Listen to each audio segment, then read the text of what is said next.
She gave birth to a beautiful baby girl, her heart bursting with love. But the joy of her child's arrival was overshadowed by a shocking revelation that unraveled her life in ways she never imagined. Her husband left that very night, accusing her of betrayal. Years later, the truth would emerge in the most unexpected way. A DNA test tied her daughter's parentage to a man behind bars, a convicted murderer who claimed innocence. Was her child the result of a tragic mix-up? And what devastating truths would come to light? This is a story of heartbreak, determination, and the relentless pursuit of justice. But before diving into it, let me know in the comments, where are you watching from today? Let's connect as we explore this gripping tale. The late afternoon sun cast golden rays through the hospital window, giving the room a serene glow. Marianne Parker lay back on the bed, utterly spent but glowing with happiness. Her dark brown hair clung to her damp forehead, and her chest rose and fell as she caught her breath after hours of labor. But none of it mattered. Not the exhaustion, not the physical pain, because in her arms was her newborn daughter. The hospital monitors beeped softly in the background, creating a steady rhythm that mirrored the pulse of joy she felt as she cradled her baby.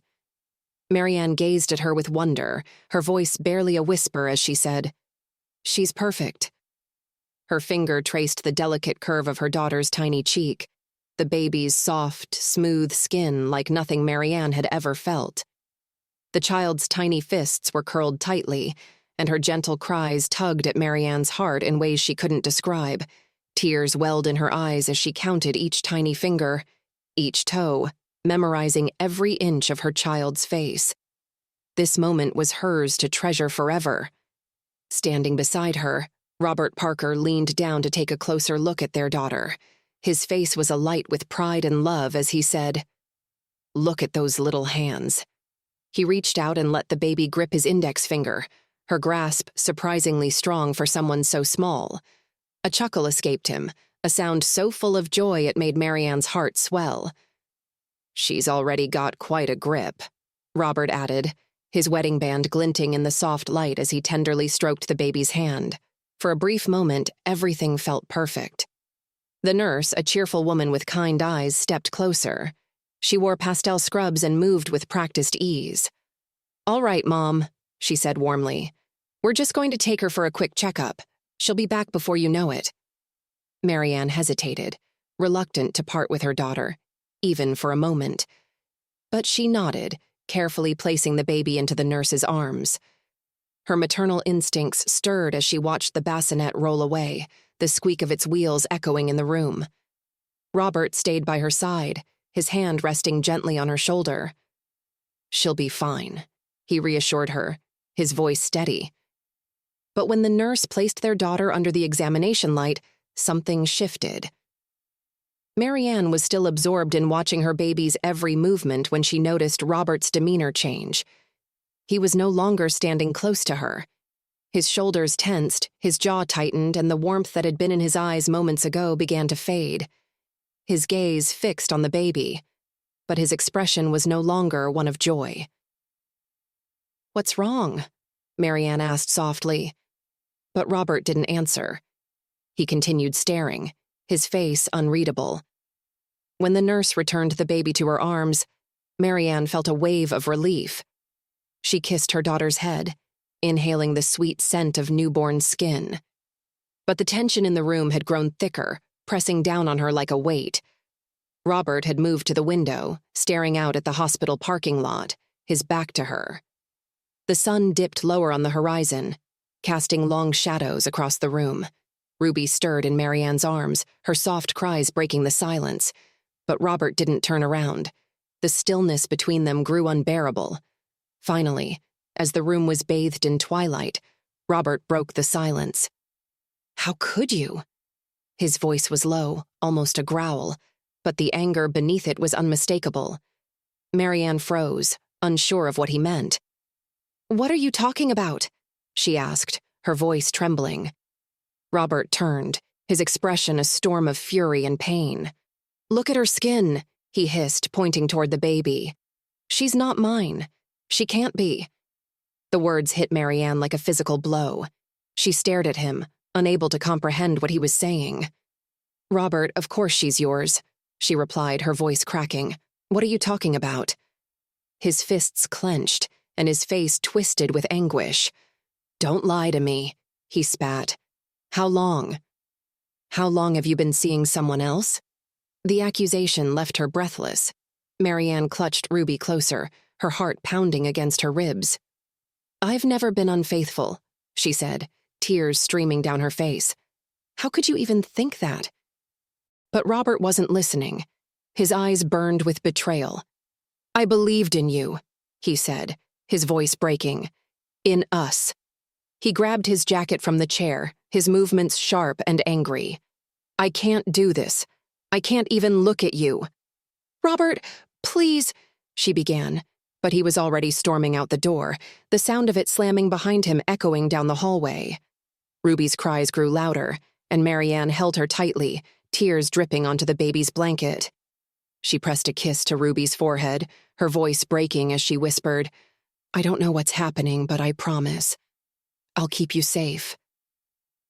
The night deepened outside the hospital window, stars appearing in the sky as Marianne sat alone in the quiet room, holding her daughter close. It was just the two of them now, and though her heart felt like it was breaking, she knew she had to stay strong. The first light of morning spilled through the hospital window, highlighting the soft curves of Marianne's face as she stirred awake. Her arms were wrapped protectively around Ruby, who slept peacefully on her chest. The room was quiet, almost unnaturally so. The chair beside the bed was empty, a stark reminder of Robert's absence. Marianne's gaze fell on the small coffee cup on the windowsill, the one Robert had left untouched the night before. That simple object felt like a bitter reminder of how drastically her world had changed in just a few hours. Ruby stirred, her tiny fists opening and closing as she let out a soft whimper. Marianne smiled despite her exhaustion, marveling at her daughter's perfect little features. She ran a finger lightly over Ruby's cheek, her heart swelling with love even as pain lingered in the background. A knock at the door pulled her from her thoughts. The nurse from the previous evening entered, pushing a cart laden with supplies. "Good morning, Mrs. Parker. How are you and this little angel doing today?" Marianne mustered a small smile. "We're managing," she said softly, smoothing Ruby's blanket. The nurse's practiced cheerfulness faltered for just a moment as her eyes lingered on Ruby's skin tone. Her expression quickly returned to polite professionalism, but Marianne caught the hesitation. "Would you like help with feeding?" the nurse asked kindly, her hands hovering over the supplies on the cart. Marianne nodded, grateful for the distraction.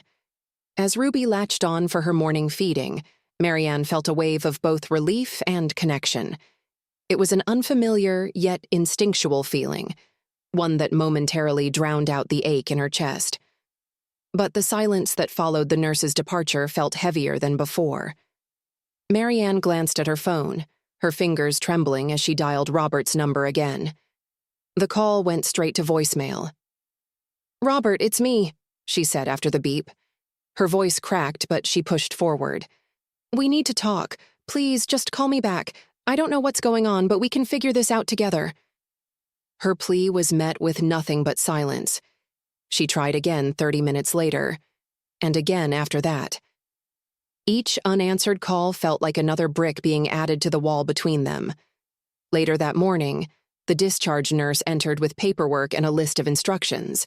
She spoke about postpartum care, warning signs to watch for, and the importance of staying hydrated.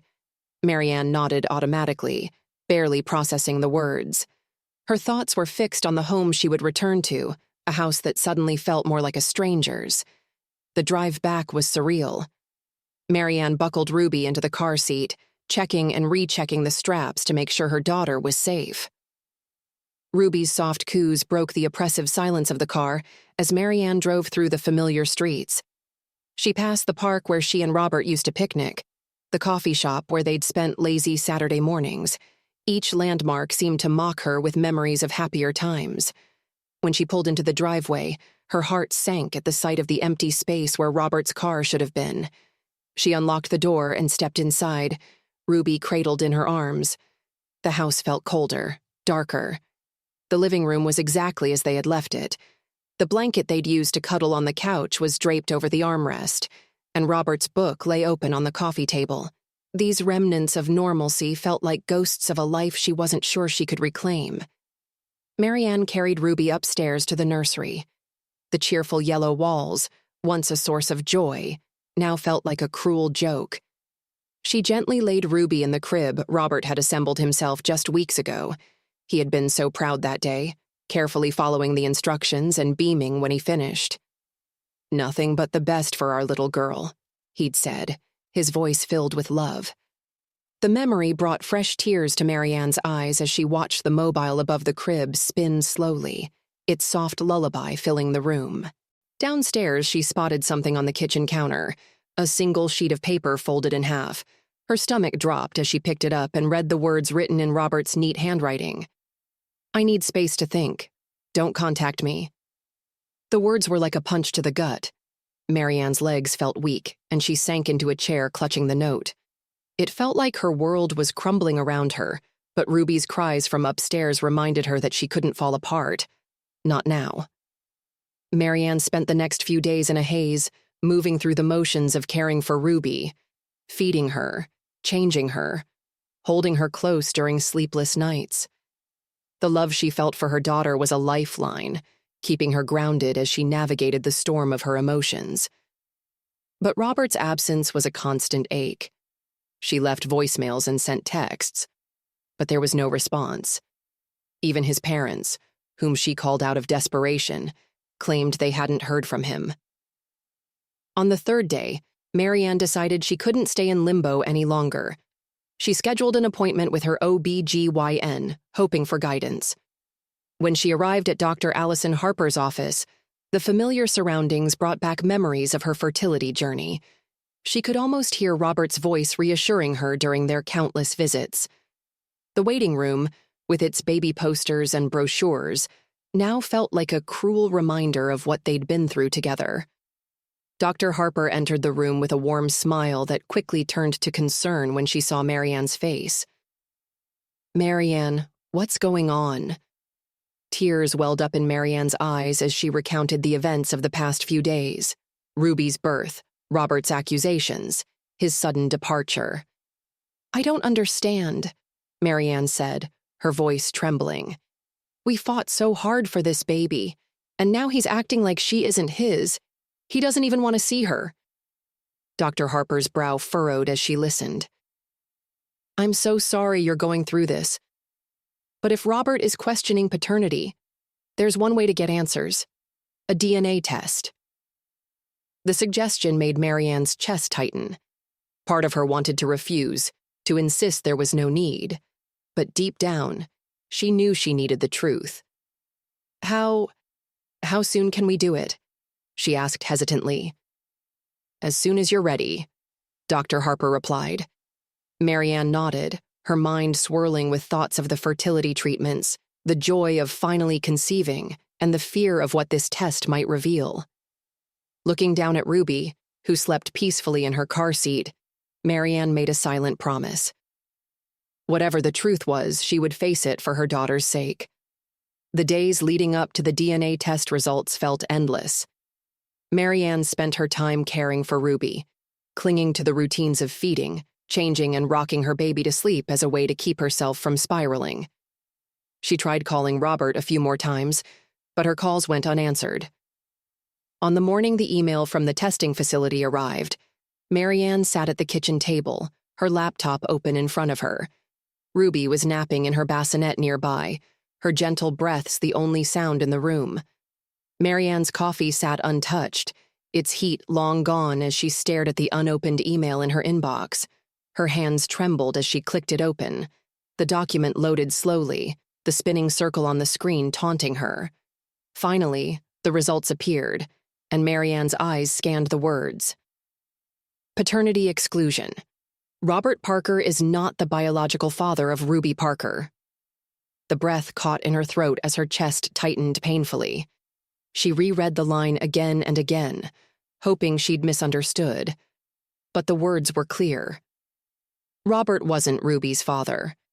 Then her eyes fell to the second section of the report.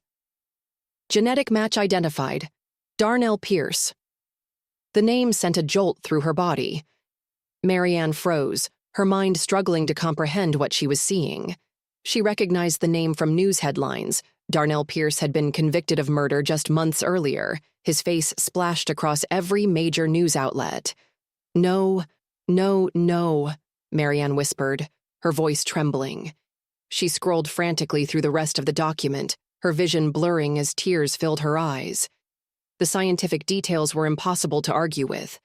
Ruby's DNA was an undeniable match to Darnell Pierce's. Her stomach churned as she recalled the headlines: Teacher brutally killed in home invasion. Darnell Pierce sentenced to life without parole. The trial had been widely covered, the evidence overwhelming, or so it seemed at the time. Marianne grabbed her phone with shaking hands and dialed Dr. Harper's office. Her voice cracked as she explained the results. "There has to be a mistake," she said desperately. "How could this happen? How could my daughter's father be him?" Dr. Harper's calm, professional voice was like a lifeline. "I've reviewed the results myself, Marianne. They're accurate. The only logical explanation is that there was a mistake during the fertility procedure." Marianne felt the weight of the doctor's words settle on her like a crushing load. She thought back to the countless hours spent at the fertility clinic, the injections, the procedures, the joy she and Robert had felt when they finally conceived. It had all been tainted by an unimaginable error. "Do I need to call the clinic?" Marianne asked, her voice barely above a whisper. "Yes," Dr. Harper replied gently. "They need to investigate what happened.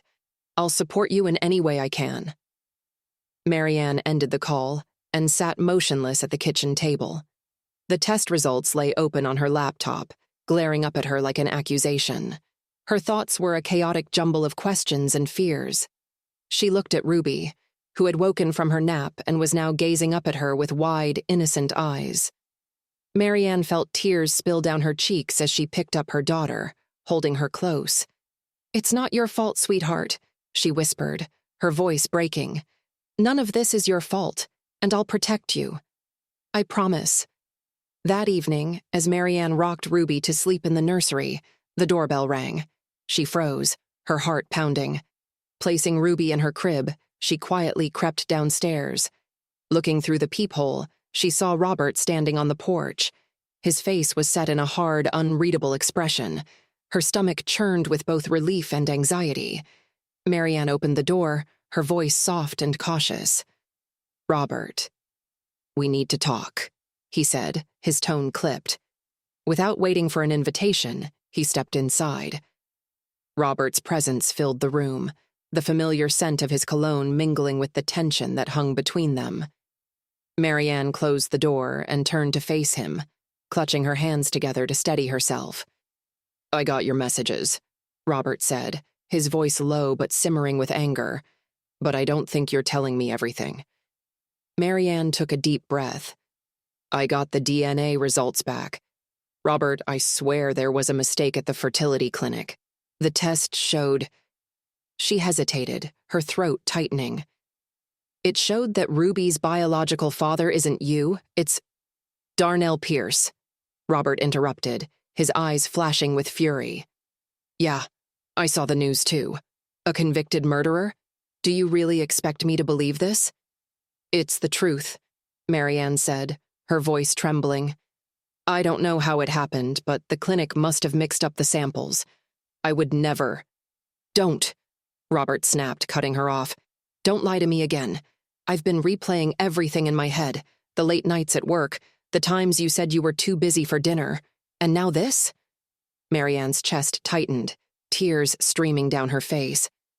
"I never lied to you, Robert. I never cheated on you. I don't know how this happened, but Ruby is our daughter. She's innocent in all of this." Robert shook his head, pacing the room like a restless animal. "You think I can just accept this? That I can look at her and not see him? The man's a murderer, Marianne." "Please, just listen," she begged, holding out the printed DNA results. "The clinic made a mistake. We need to investigate." Robert snatched the papers from her hand and scanned them. His face grew darker with each word.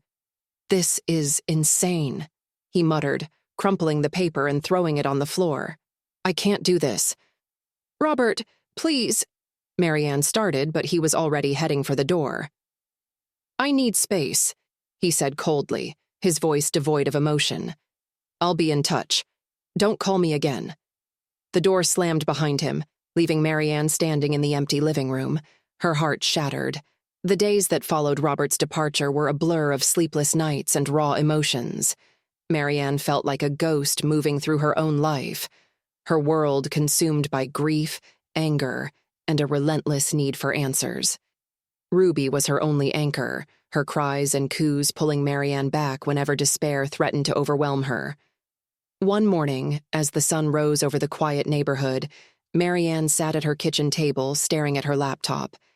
She had spent hours researching Darnell Pierce's case, trying to make sense of how this man, a convicted murderer, could possibly be connected to her daughter.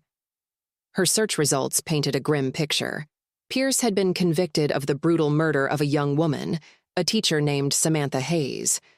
The trial had been swift, with witness testimonies and circumstantial evidence stacking the deck against him. Marianne combed through every article, every report, until she started noticing inconsistencies. Witnesses had changed their stories. The timeline was murky. And the most damning piece of evidence, a bloody shirt, had never been definitively tied to Darnell through DNA. "This doesn't add up," Marianne murmured, her fingers flying across the keyboard.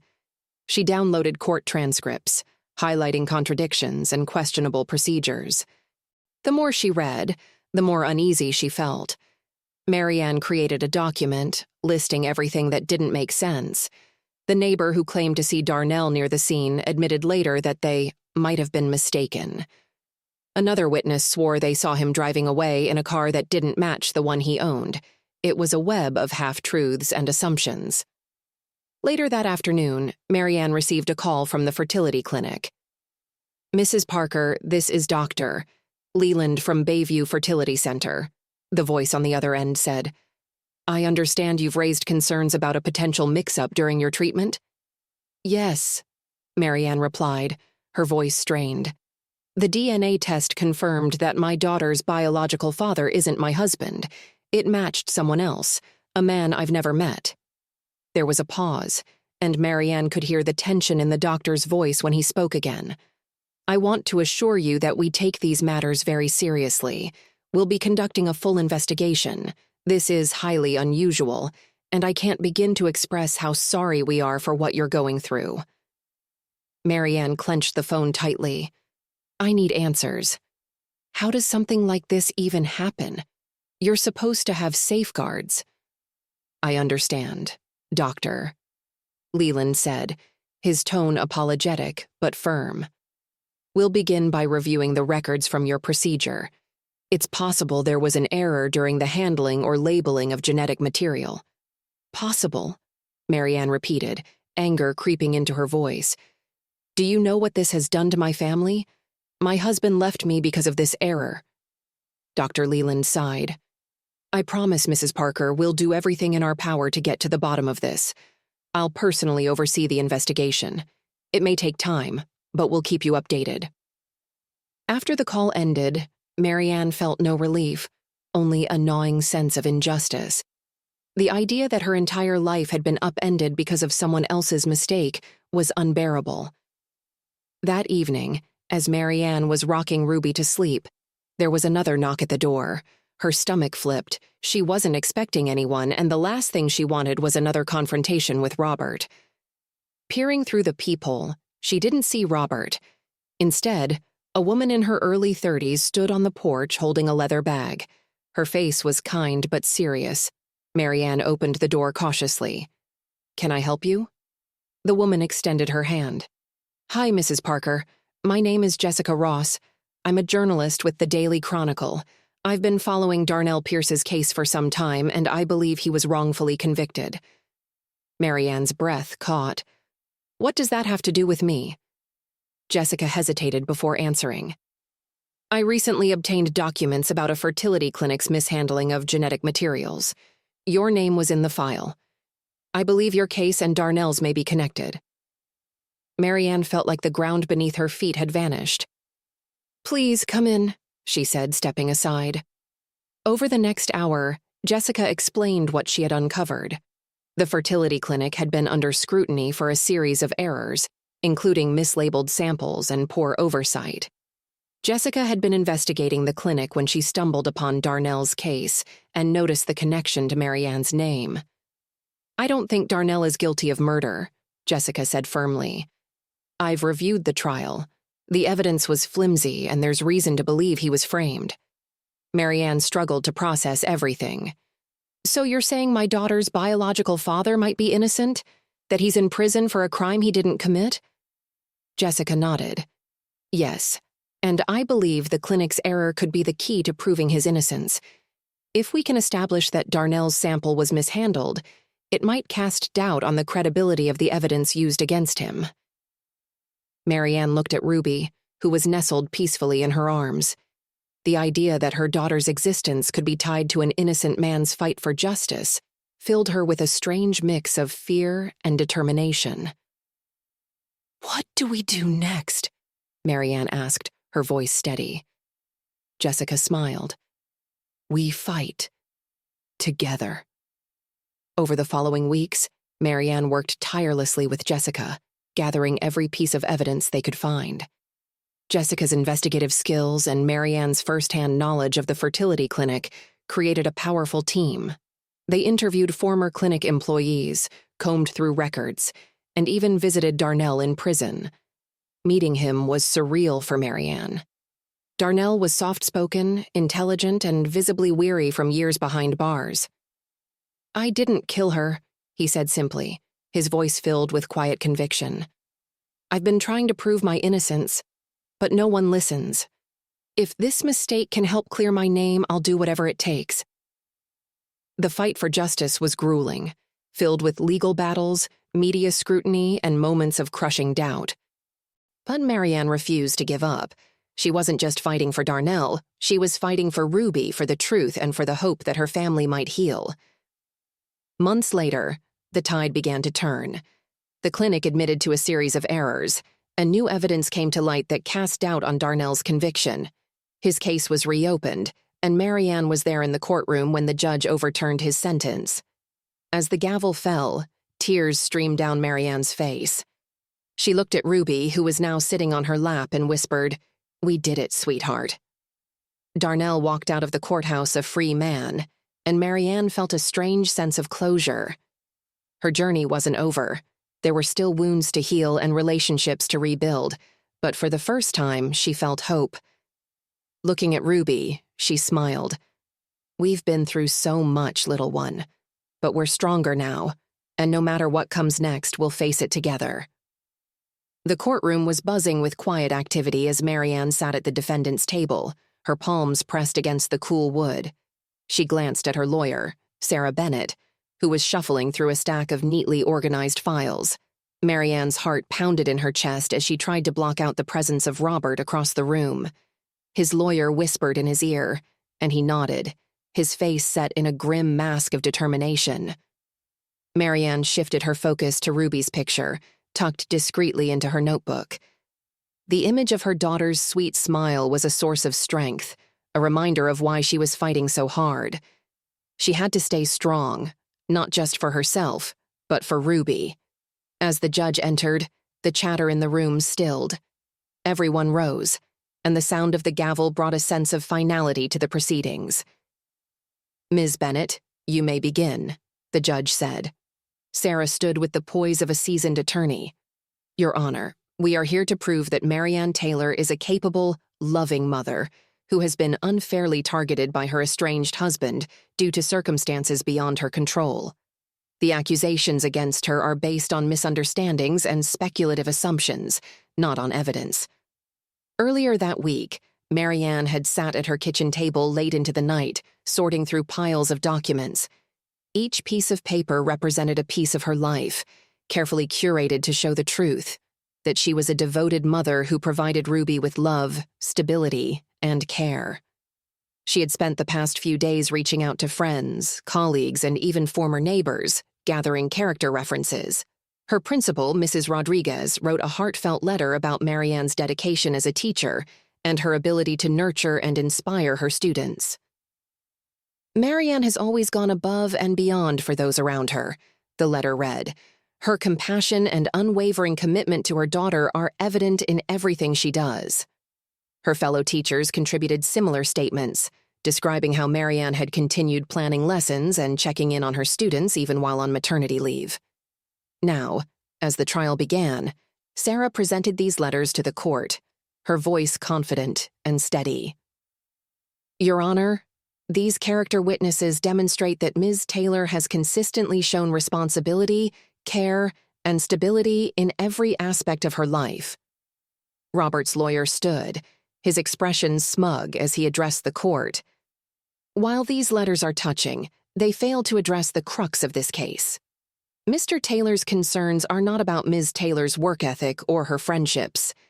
They are about her judgment, specifically her decision to involve herself with a convicted murderer, a man whose DNA inexplicably ties him to her child.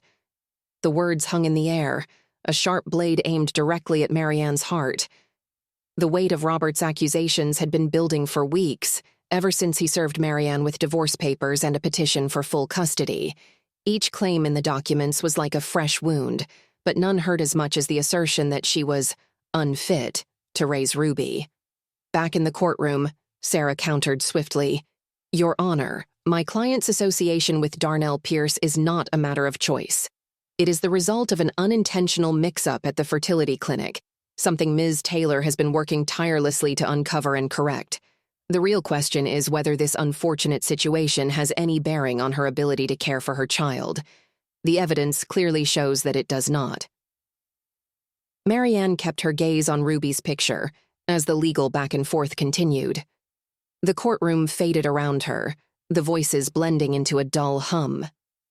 Her thoughts drifted to Darnell. Days earlier, Marianne had met with James Cooper again. The private investigator had uncovered additional evidence about the fertility clinic and Darnell's case. I found the temporary technician who worked during your treatment cycle, James said, handing her a file. They admitted to being overwhelmed and skipping critical safety checks to keep up with the workload. Marianne's heart sank. So it's true. The mix-up happened because they were careless? James nodded grimly. It appears so. But there's more. I dug into Darnell's case and found inconsistencies with the witness statements. One of the key witnesses has confessed to being pressured by the prosecution. They're willing to talk, if you're willing to meet them. Back in the courtroom, the judge called for a recess. Marianne stepped outside, the cold air biting at her skin as she stood on the courthouse steps. Ruby was with her neighbor, Mrs. Peterson, safe and sound, but Marianne still felt an ache of separation.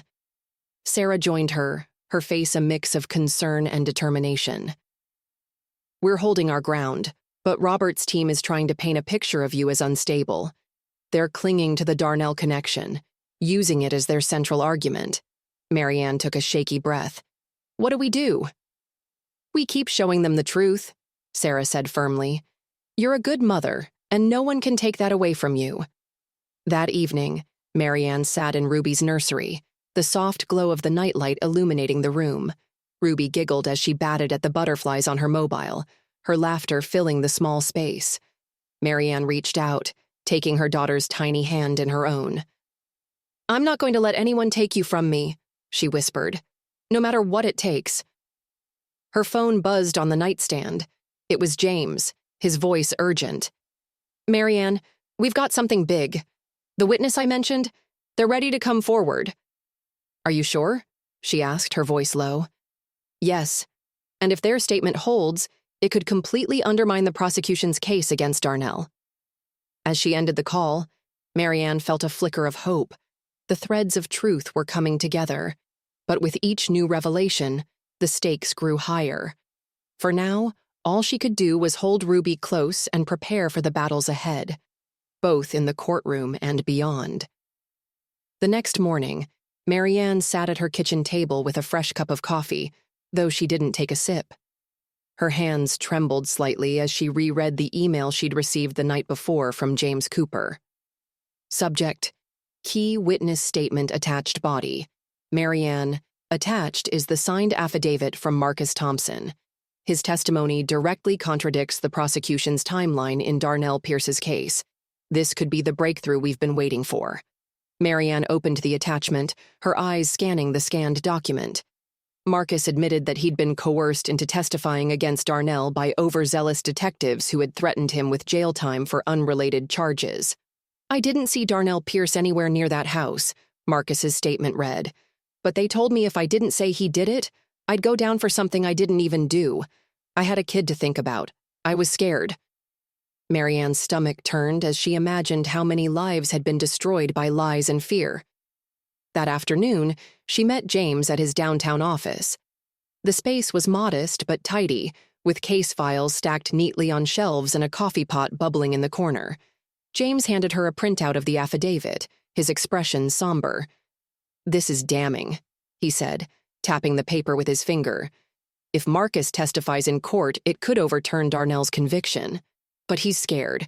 He's worried about retaliation from the people who forced him to lie in the first place." Marianne nodded, her jaw tightening. "We have to convince him. If he doesn't speak up, Darnell might spend the rest of his life in prison for something he didn't do." James leaned back in his chair, studying her. "You're putting a lot on the line for this. Between the custody case and the fertility clinic mess, you're already carrying more than most people could handle. Are you sure you want to keep pushing?" Marianne met his gaze steadily. "I have to. Darnell's not just some random name on a piece of paper. He's Ruby's biological father. If I don't fight for him, who will?" Later that evening, Marianne sat in Ruby's nursery, holding her daughter close as the baby's soft breathing slowed into sleep. The weight of everything rested on her shoulders. Robert's accusations, the fertility clinic's negligence, and now the fragile hope of clearing Darnell's name. Her phone buzzed on the nightstand. It was Karen Daniels, the former fertility clinic employee who had come forward with critical evidence. "I was able to get more documents," Karen said, her voice hushed. "Logs from the days leading up to your procedure. They show multiple errors, not just in your case, but in others. This wasn't a one-time mistake, Marianne. It was systemic negligence." Marianne closed her eyes, her free hand gripping the armrest of the rocking chair. "Thank you, Karen. This means so much. I'll make sure the truth comes out." Karen hesitated. "Just be careful. The clinic will do anything to protect themselves. They've silenced people before." After the call ended, Marianne stared at the ceiling, Karen's words echoing in her mind. The clinic's reach was long, and their resources were endless, but she couldn't let fear stop her. The next day, Marianne met with Sarah Bennett to discuss their legal strategy. They sat in Sarah's sunlit office, the manila envelope from Karen spread out on the table between them. "This evidence is explosive," Sarah said, flipping through the documents, "but it also makes you a target. If we use it in court, the clinic will come after you hard. They'll claim you're violating confidentiality agreements or tampering with proprietary information." Marianne's hands balled into fists. "So, what do we do? Just let them get away with it?" Sarah shook her head. "Not at all. But we have to be smart about how we proceed. I'm reaching out to some legal experts who specialize in whistleblower cases. If we can get their input, it could strengthen your position." Marianne nodded, her resolve hardening. "Whatever it takes, I'll do it." Meanwhile, James Cooper continued digging into Darnell's case. He called Marianne with updates every few days, his findings painting an increasingly disturbing picture of corruption and incompetence. "The detective who led Darnell's investigation has been implicated in other cases with coerced testimony," James said during one call, "and I've found reports suggesting that key evidence in Darnell's case, like the supposed murder weapon, was mishandled during processing." Marianne's heart pounded. "Is there enough to reopen the case?" "There might be," James replied, "but we need more. I'm working on it." One evening, as Marianne was preparing dinner, her phone rang again. This time, it was Marcus Thompson. "I've been thinking about what you said," Marcus began. his voice shaky but determined. "I'm ready to come forward. I need to make this right." Marianne gripped the phone tightly. "Thank you, Marcus. You don't know what this means. For Darnell, for Ruby, for everyone." They arranged to meet at James's office the following day. When Marcus arrived, his nervous energy was palpable. He was a wiry man in his 40s, his eyes darting around the room as if expecting someone to burst in and stop him. "I lied," Marcus said, his voice barely above a whisper. "I lied because I was scared. They told me if I didn't say I saw Darnell at the scene, they'd ruin my life." James recorded Marcus's statement, documenting every detail of the coercion he'd endured. Marianne sat silently, her hands clasped tightly in her lap. Listening to Marcus's story only deepened her determination. The next morning, Marianne's lawyer called with a mix of good and bad news. "The judge has agreed to hear Marcus's testimony," Sarah said.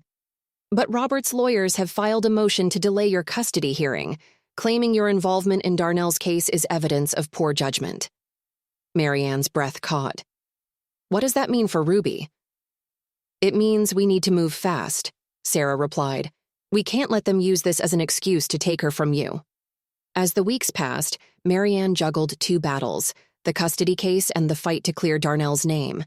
She spent countless hours gathering evidence, consulting with James and Sarah, and preparing for court appearances. Every evening she returned home to Ruby, her daughter's laughter and innocence reminding her of what was truly at stake. One evening, Marianne sat at her kitchen table, reviewing the latest documents from James. The evidence against the fertility clinic was damning, and the cracks in Darnell's conviction were growing wider. But the weight of the fight was taking its toll. Ruby sat in her high chair nearby, babbling happily as she banged a spoon against the tray. Marianne smiled at her daughter, brushing a strand of hair from her face. "We're going to win this," she said softly, more to herself than to Ruby. "For you, for Darnell, for the truth." The battles were far from over, but Marianne was ready to face whatever came next. The courtroom felt colder than usual as Marianne sat next to Sarah Bennett, clutching a folder filled with evidence. Across the room, Robert sat with his lawyer, their quiet exchange marked by occasional glances in her direction. The air between them felt heavy with tension. Today was the hearing on Robert's motion to delay the custody case. His legal team had argued that Marianne's involvement in Darnell Pierce's case demonstrated recklessness and an inability to prioritize Ruby's well-being. The judge, a stern woman with a reputation for fairness, entered the courtroom and called the session to order. "Ms. Bennett," the judge said, addressing Sarah, "you may proceed." Sarah stood, her voice calm but firm. "Your Honor, this motion is nothing more than a delay tactic. My client has been nothing but transparent in her actions, and there is no evidence to suggest that her efforts to seek justice for Mr. Pierce have negatively impacted her ability to care for her daughter." Robert's lawyer stood next. "Your Honor, the facts speak for themselves. Ms. Taylor has involved herself with a convicted felon, a man whose DNA ties him to her child, raising questions about her judgment and stability." Marianne's jaw clenched as the words hung in the air. She looked at Sarah, who gave her a reassuring nod before responding. "Your Honor, the DNA results in question stem from a documented error at the fertility clinic where Ms. Taylor underwent treatment. She is pursuing this matter to uncover the truth, not out of recklessness but because she believes in justice. Furthermore, there is no evidence to suggest her actions have endangered or neglected her child in any way." The judge's gavel signaled a brief recess, and Marianne stepped outside to catch her breath. She leaned against the courthouse steps, the weight of the day pressing heavily on her chest. Her phone buzzed in her pocket. It was James Cooper. "Marianne," he said, his voice urgent. "I've uncovered something big. There are financial records showing that the lead detective in Darnell's case received a significant deposit just days before the trial started." Marianne's eyes widened. "A bribe?" "Looks like it," James replied. "I've already contacted Darnell's attorney. This could be the smoking gun we need to get his conviction overturned." Marianne's heart pounded. "Does Darnell know?" I just got off the phone with him. He's hopeful but cautious. He's been let down before. Back in the courtroom, the judge ruled against Robert's motion, allowing the custody case to proceed without delay.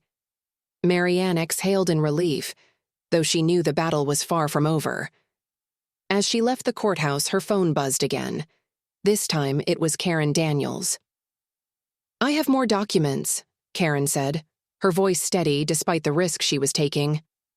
"Records of destroyed samples, internal memos about cutting corners, and emails from the clinic's management instructing staff to cover up mistakes." Marianne arranged to meet Karen that evening at the same diner where they'd first spoken. The diner was quiet when Marianne arrived, her nerves on edge. Karen was already there, seated in a corner booth with another envelope. "This is everything I've been able to collect," Karen said, sliding the envelope across the table. "It paints a picture of a clinic more concerned with profits than patient care." Marianne opened the envelope and began scanning the documents. One memo in particular caught her eye, a directive from the clinic's director instructing staff to reallocate resources from quality control to marketing.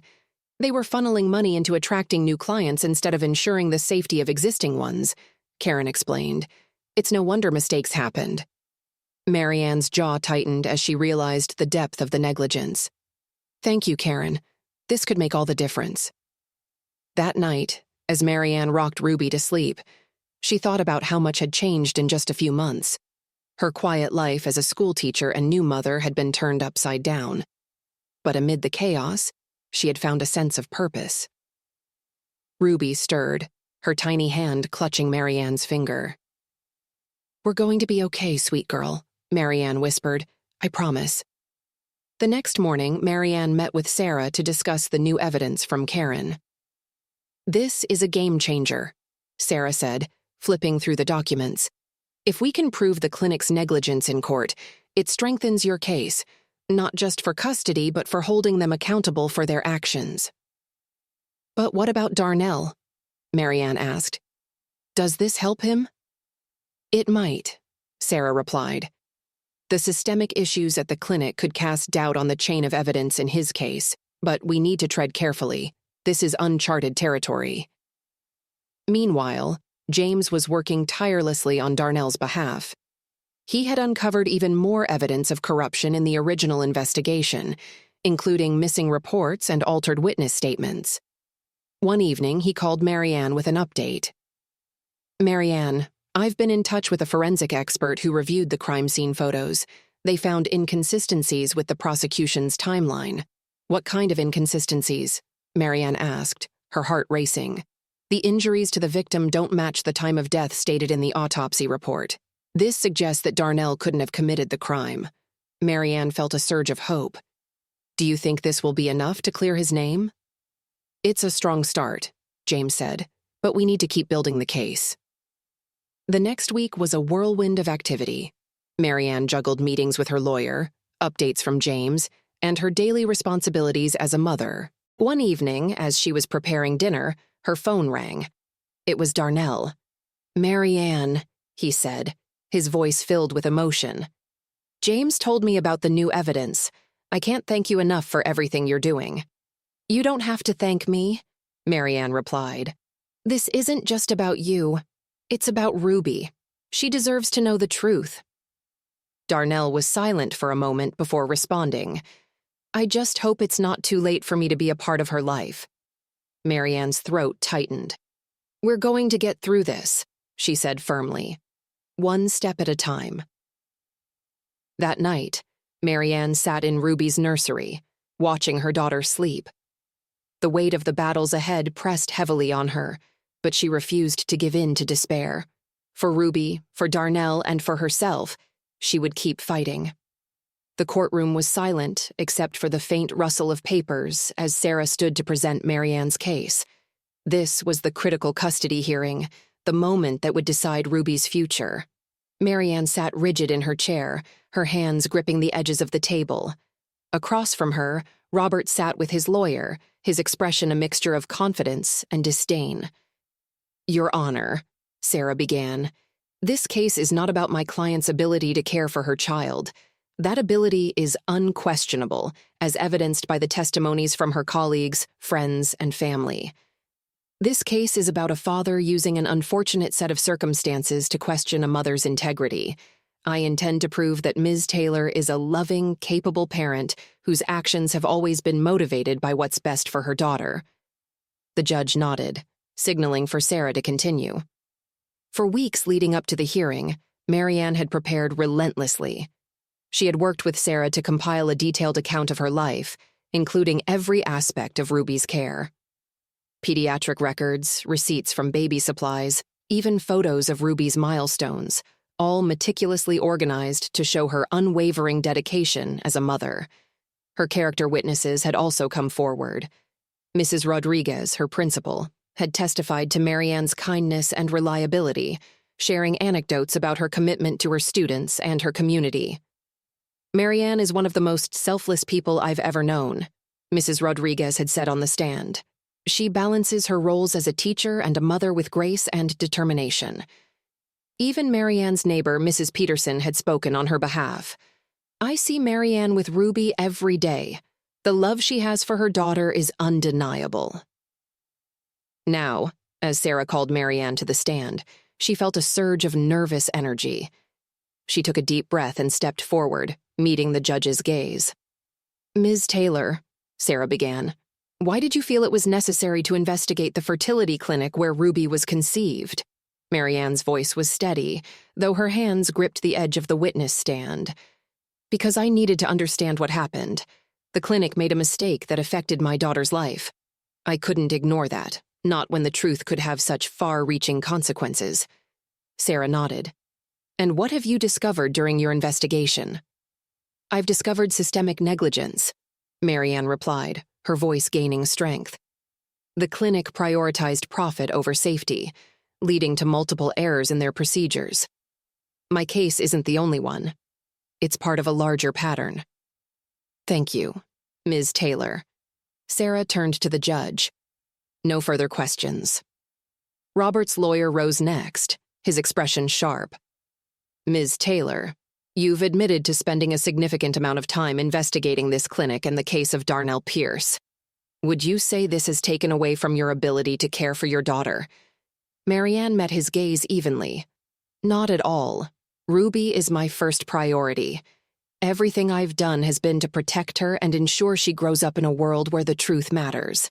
The lawyer smirked, even if that means associating with a convicted murderer. Mr. Pierce maintains his innocence, Marianne said firmly, and the evidence suggests he was wrongfully convicted. Fighting for the truth doesn't make me a bad mother, it makes me a responsible one. After hours of testimony, the hearing finally concluded. The judge announced she would take the matter under advisement and issue a ruling in the coming weeks. As Marianne left the courthouse, Sarah placed a reassuring hand on her shoulder. You did great, she said. Now we wait. In the meantime, Marianne threw herself into the fight to clear Darnell's name. She worked closely with James Cooper and Darnell's legal team, poring over new evidence and preparing for the upcoming appeals hearing. One key piece of evidence was the financial records James had uncovered, which showed a suspicious deposit into the lead detective's account. Combined with Marcus Thompson's testimony about being coerced, the case against Darnell was rapidly unraveling. The day of Darnell's appeals hearing arrived, and Marianne sat in the packed courtroom, her heart pounding. Darnell was brought in, his orange jumpsuit a stark contrast to his calm demeanor. The defense attorney began by presenting the new evidence, detailing the coerced testimony, the mishandling of evidence, and the financial corruption. As the defense laid out the case, Marianne watched Darnell closely. For the first time since she had met him, there was a glimmer of hope in his eyes. The judge called for a recess to review the evidence. When court resumed, he addressed the room. Based on the compelling new evidence presented, this court finds that there is sufficient reason to doubt the validity of Mr. Pierce's conviction. His sentence is hereby vacated, and he is ordered to be released immediately pending a retrial. The room erupted in gasps and whispers. Darnell's face remained stoic, but tears streamed down his cheeks. Marianne felt her own tears falling as relief washed over her. Outside the courthouse, Reporters crowded around, shouting questions. Darnell turned to Marianne, his voice filled with gratitude. "I don't know how to thank you." "You don't have to," she replied. "Just go live your life." A week later, the custody ruling came. The judge ruled in Marianne's favor, granting her primary custody of Ruby and reaffirming her parental fitness. As she stood in the nursery that evening, watching Ruby sleep, Marianne felt a profound sense of peace. The battles had been hard fought, but the truth had prevailed, and for the first time in months, the future felt bright. The soft hum of the cafe filled the silence between Marianne and Robert as he fidgeted with the napkin, his gaze dropping to the table. The tension between them felt fragile, like a glass about to shatter. "I don't even know where to begin," Robert said, his voice low and tinged with regret. "I thought I was doing the right thing by stepping away, by taking Ruby out of what I thought was a chaotic situation. But I see now it wasn't chaos. It was me refusing to face the truth." Marianne stayed silent, her hands folded on the table. She had dreamed of this moment, the possibility of Robert acknowledging the pain he had caused. But now that it was happening, she wasn't sure how to respond. "I missed everything," Robert continued, his tone softening. "Her first smile, her first steps, everything that mattered. And it was my own fault." Marianne studied him carefully. The man sitting before her seemed different, humbled. The sharpness in his voice, the stubborn pride that had dominated their interactions, had softened into something almost vulnerable. "I know I can't fix what I've done," he said, finally meeting her eyes. "But I want to try." For Ruby, Marianne thought back to the day Robert had stormed out of the hospital room, his accusations cutting her to the core. That night, she had held Ruby close, tears streaming down her face as she whispered promises of protection and love. In the months that followed, she had done everything she could to give Ruby the stable life she deserved, without Robert. Now, the man who had caused her so much pain was asking for a chance to be a father again. "What does trying look like to you?" Marianne asked, her voice steady but cautious. Robert hesitated. "I want to be involved in Ruby's life, to show her that I can be a good father.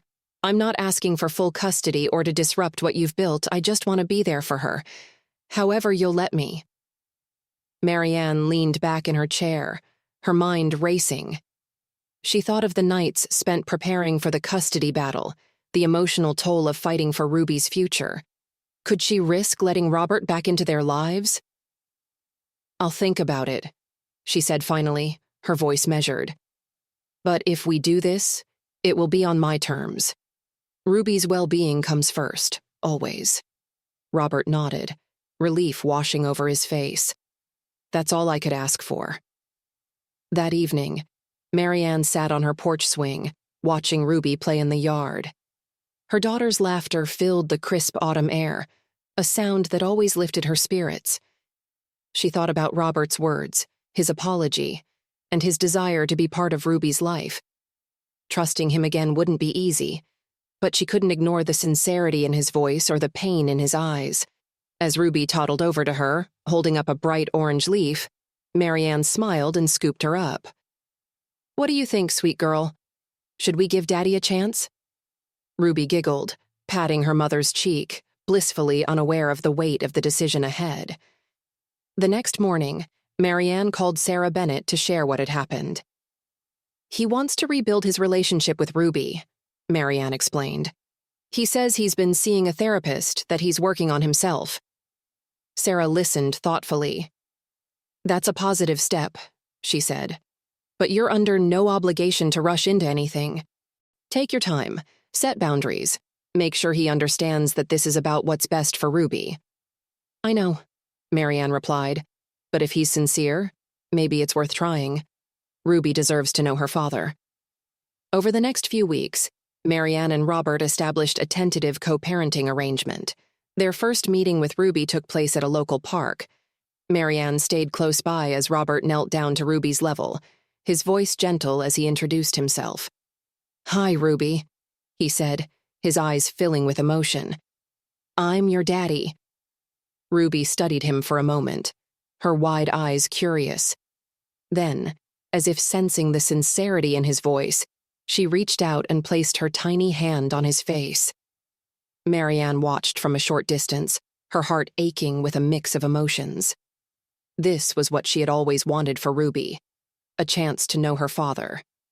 Meanwhile, Darnell was settling into his new life as a free man. Marianne stayed in touch, offering support as he navigated the challenges of rebuilding his life after 13 years of wrongful imprisonment. One evening, Darnell called with an update. "I met with Elena again," he said, his voice filled with hope. "She wants to spend more time together. She even asked if she could meet Ruby someday." Marianne smiled. "That's wonderful, Darnell. Ruby would love to meet her big sister." Darnell hesitated. "I know you've been through so much, Marianne.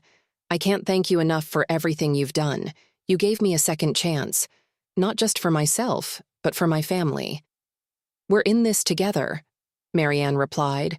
"For Ruby, for Elena." For the truth, one afternoon, as Marianne and Ruby sat on the porch swing, a car pulled into the driveway. Robert stepped out holding a small stuffed bear. "Thought Ruby might like this," he said, his voice hesitant. Marianne smiled faintly. "Come on up." As Robert sat beside them, Ruby reached for the bear, giggling as she hugged it tightly. Marianne watched the interaction, a flicker of hope stirring in her chest. This was just the beginning, but for the first time in a long time, she felt like they were moving forward, together. As weeks passed, the delicate balance of Marianne and Robert's co-parenting arrangement began to solidify. Their meetings grew more frequent, and Robert's bond with Ruby deepened. He became more confident, no longer hesitating when Ruby toddled toward him or reached for his hand. Marianne watched cautiously, her heart tugged in different directions. She could see the sincerity in Robert's efforts, but the memory of his abandonment lingered. Trust wasn't something that could be rebuilt overnight. One Saturday morning, Robert arrived with a small wooden rocking horse he'd built for Ruby. "I wanted to make something for her," he said, his voice quiet. "Something she can keep." Ruby clapped her hands excitedly as Robert set the horse on the living room floor. Marianne smiled as her daughter climbed onto it, her laughter filling the room as Robert gently rocked her back and forth. "Thank you," Marianne said softly, watching the scene. Robert looked up, his expression earnest. "I just want to be the dad she deserves." Meanwhile, Darnell continued building his relationship with Elena. They met weekly, their bond strengthening with each visit. One evening, Marianne received a call from Darnell, his voice tinged with excitement. "Elena asked if she could visit you and Ruby," he said. "She wants to meet her little sister." Marianne's heart swelled. "Of course, we'd love to have her." They arranged a Sunday afternoon at Marianne's house. The day arrived with clear skies and a crisp breeze. Darnell and Elena pulled into the driveway, and Marianne greeted them warmly at the door. Elena was poised and confident, her smile mirroring her father's. She knelt down to Ruby's level, holding out a small stuffed bunny. "Hi, Ruby. I'm Elena. I'm your big sister." Ruby hesitated for a moment, then reached out, grabbing the bunny and giggling. Marianne watched the interaction with a mixture of joy and awe. It was a moment she had once thought impossible, but here it was, a family coming together. Inside, Darnell and Elena shared stories about their time apart. Elena spoke about her adoptive family, her love of psychology, and her plans to become a counselor. "They gave me a good life," Elena said, her voice soft. "But I always felt like something was missing. Now I know it was you." Darnell's eyes glistened with tears. "I'm so proud of you, Elena. You've grown into an incredible young woman." Ruby toddled over, climbing onto Darnell's lap. He held her gently, his eyes meeting Marianne's. "She's amazing," Darnell said, his voice filled with emotion. "You've done an incredible job raising her." Marianne smiled, her heart full. "She's the best thing that ever happened to me." Later that evening, after Darnell and Elena had left, Marianne sat with Ruby on the couch, reflecting on the day. She thought about the journey that had brought them to this point, the battles, the heartbreak, the uncertainty. And yet, here they were, stronger, closer. As Ruby drifted off to sleep in her arms, Marianne whispered, "You have so many people who love you, sweet girl. We're going to make sure you always know that." The following week, Marianne met with Sarah Bennett to discuss the next steps in her case against the fertility clinic. "The evidence from Karen Daniels is strong," Sarah said, flipping through a thick file. "Combined with the records James uncovered, we have a compelling case. But the clinic's legal team is formidable.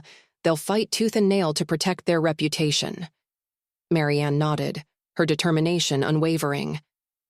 "I don't care how hard it gets. They need to be held accountable." "Then we'll proceed with filing the lawsuit," Sarah said. "It's going to be a long road, but I believe we can win." As the lawsuit progressed, media attention began to build. Reporters reached out to Marianne, eager to cover the story of a mother fighting against systemic negligence. At first, Marianne was hesitant to speak publicly, but after discussing it with Sarah, she decided to give one carefully managed interview. "It's not just about me or Ruby," Marianne said during the interview. "This is about holding institutions accountable for their actions. Families put their trust in these clinics, and that trust should never be betrayed." The story gained national attention, shining a spotlight on the broader issues within the fertility industry. Other families began coming forward with their own stories of mistakes and mishandled procedures. Amid the chaos of the lawsuit and media coverage, Marianne found solace in the small moments with Ruby. They spent afternoons at the park, evenings reading bedtime stories, and mornings playing with blocks on the living room floor. Robert's presence became a steady part of their routine.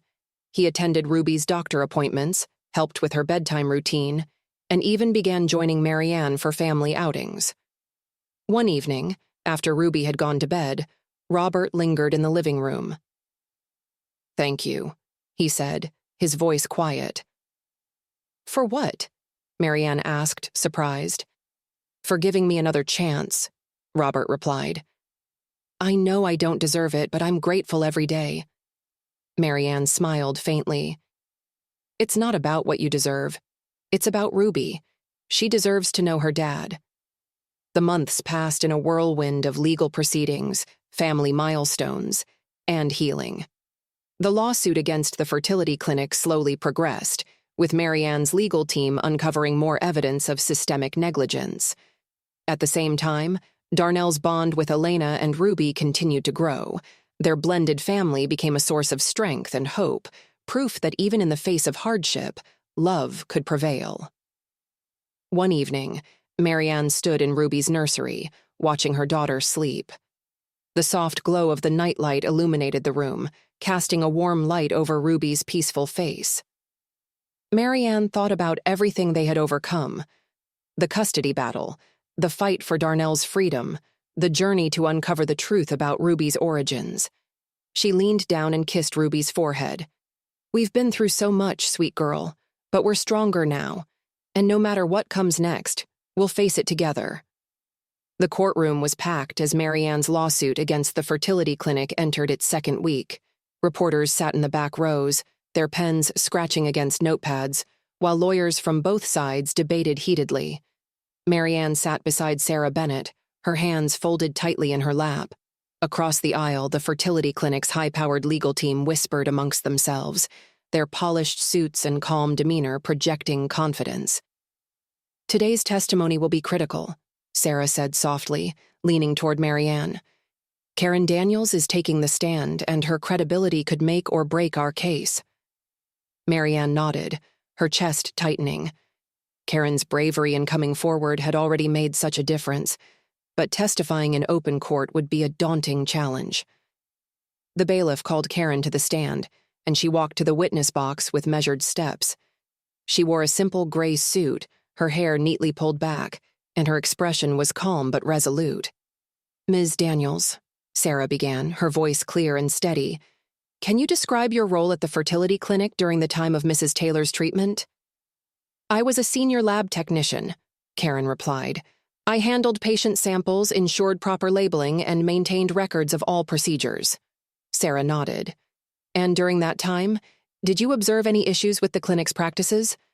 Karen took a deep breath. Yes. The clinic was understaffed and management prioritized speed over safety. We were constantly pushed to process more samples than we could handle while skipping essential safety checks. The courtroom murmured as Karen detailed the clinic's failures, from mislabeled samples to improperly stored genetic material. When Sarah presented the internal documents Karen had preserved, the atmosphere in the courtroom shifted. The memos, emails, and logs painted a damning picture of a clinic more concerned with profits than patient care.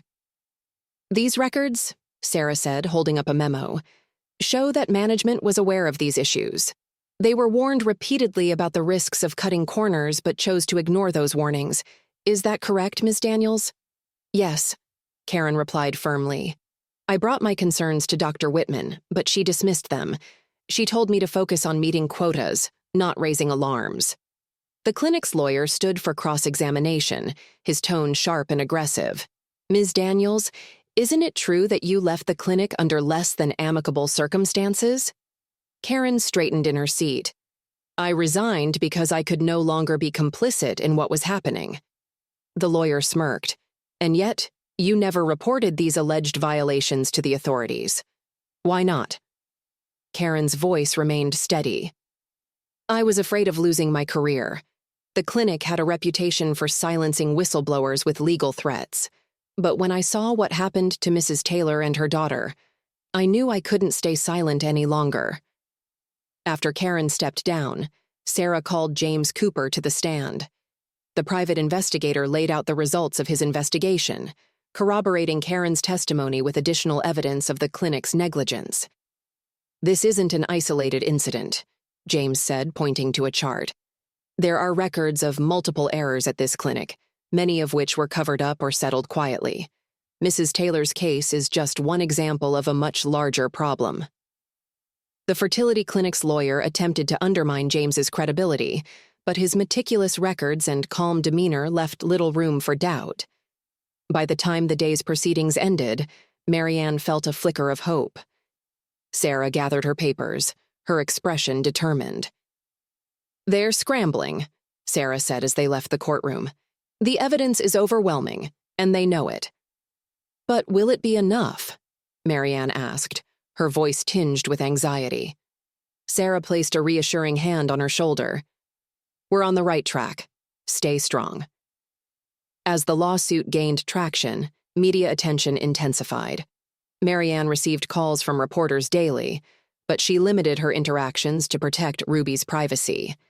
One evening, as Marianne scrolled through her email, she noticed a message from a woman named Lisa Peterson. The subject line read, My story. Dear Mrs. Taylor, I saw your interview on the news and felt compelled to reach out. My family also suffered because of the fertility clinic's negligence.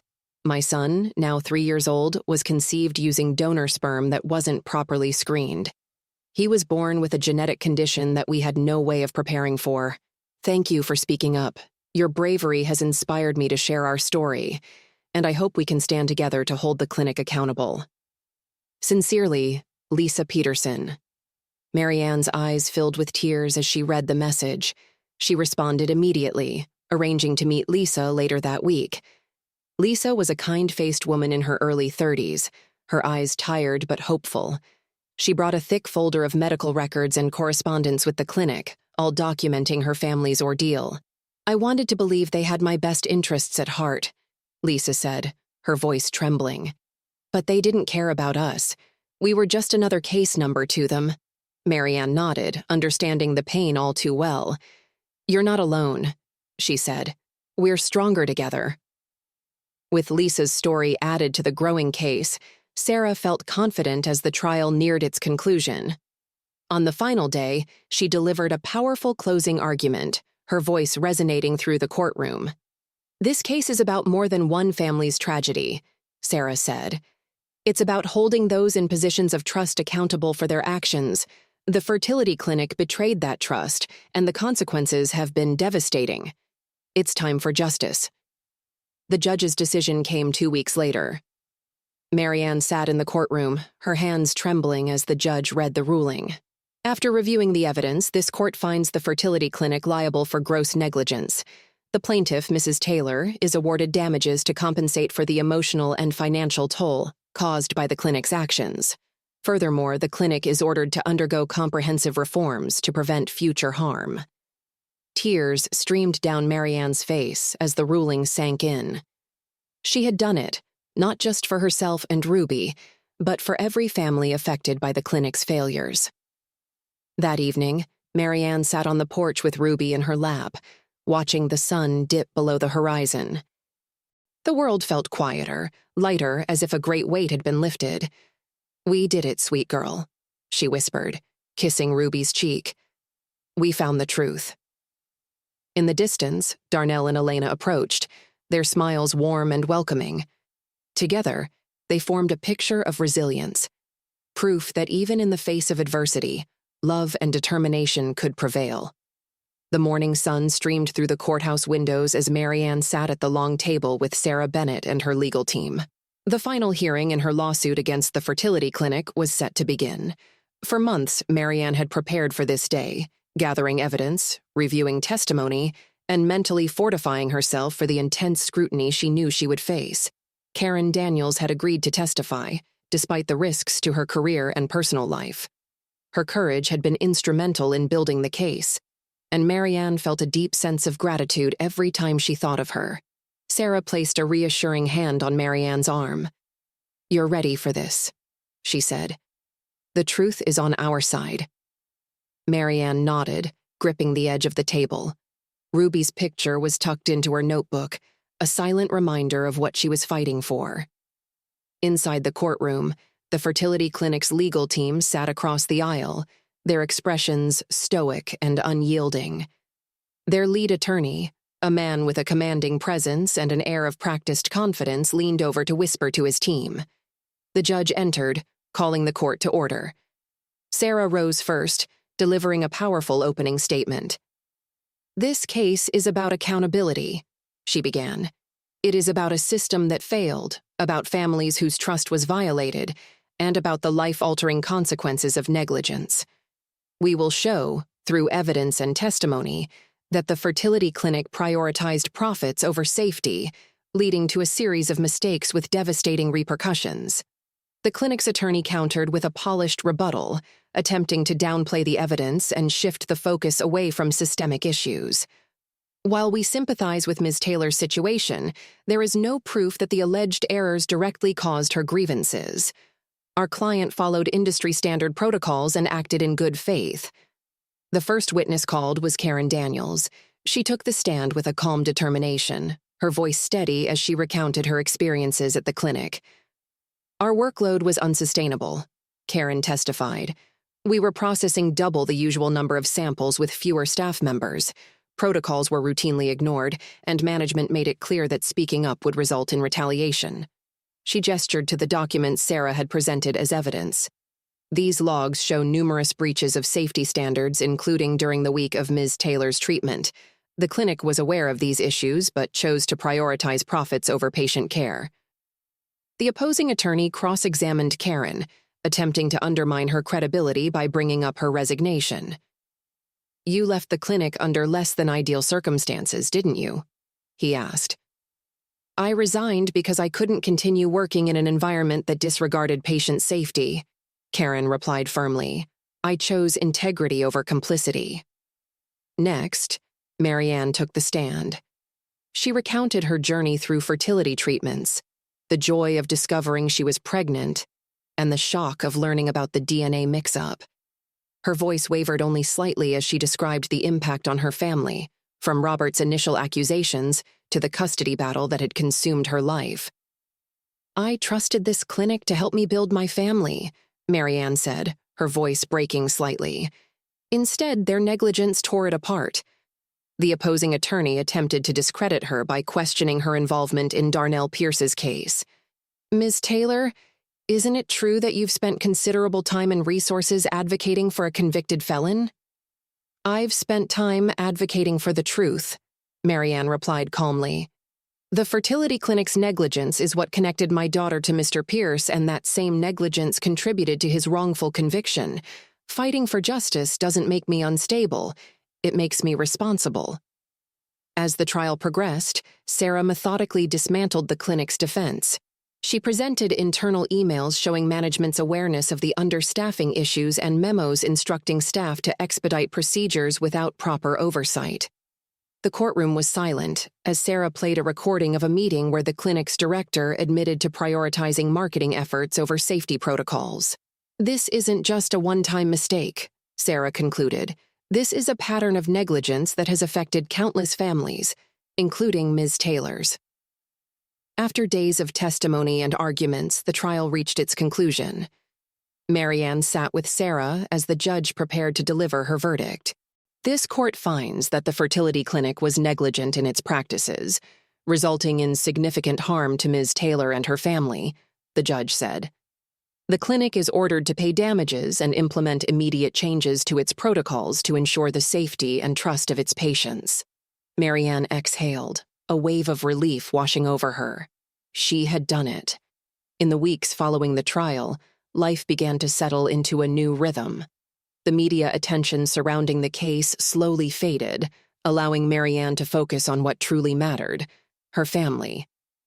Darnell continued to build his relationship with Elena and Ruby, becoming a steady presence in their lives. Robert, too, had grown into his role as a father, showing up consistently and working to rebuild trust with Marianne. One evening, as the sun set over the quiet neighborhood, Marianne sat on the porch swing with Ruby in her lap. Darnell and Elena joined them, laughter and stories filling the air. "Do you ever think about how far we've come?" Darnell asked, his gaze thoughtful. "All the time," Marianne replied, smiling at Ruby. "It hasn't been easy, but it's been worth it." Elena leaned over to kiss Ruby's forehead. "She's lucky to have you, Marianne. We all are." Marianne felt her heart swell.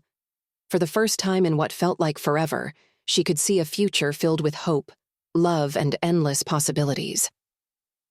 "We're lucky to have each other," she said softly, holding Ruby close. The porch light flickered on as the stars began to appear in the night sky, a reminder that even after the darkest nights, light always returned.